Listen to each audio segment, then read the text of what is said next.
ask you, why would you go out to the grocery store and buy something prepared when you can go ahead and make it yourself? Something that pairs perfectly with, say, chicken, fish, and definitely with salads.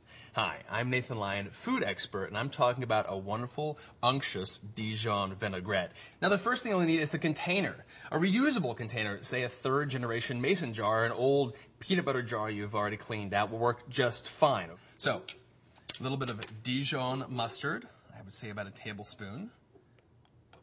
There we are. That looks great. White wine vinegar.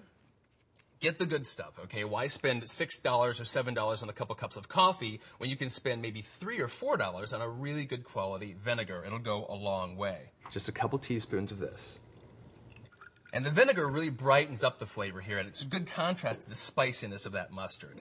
Now, the oil I'm using today is extra virgin olive oil. Now, the only difference between extra virgin olive oil and olive oil is just the pH. It has nothing to do with the quality. So whatever you have in your pantry right now, it's going to work great for this recipe. Now, the ratio is 3 to 1. 3 parts oil to 1 part vinegar.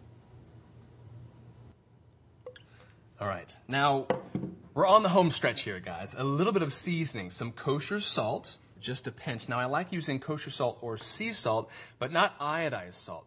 And also freshly ground black pepper. Use the fresh stuff. The fresher, the better. A little bit of manual labor, and we're off to the races. All right, now all I have to do is taste it. The vinegar really pops, the salt's just right. And the great thing about this little jar is it'll store conveniently in your refrigerator for up to 3 weeks. Now, because we use extra virgin olive oil, it's going to solidify a little bit. So before you use it in the future, just let it sit at room temperature for an hour, and it'll be equally as delicious as if you made it that day.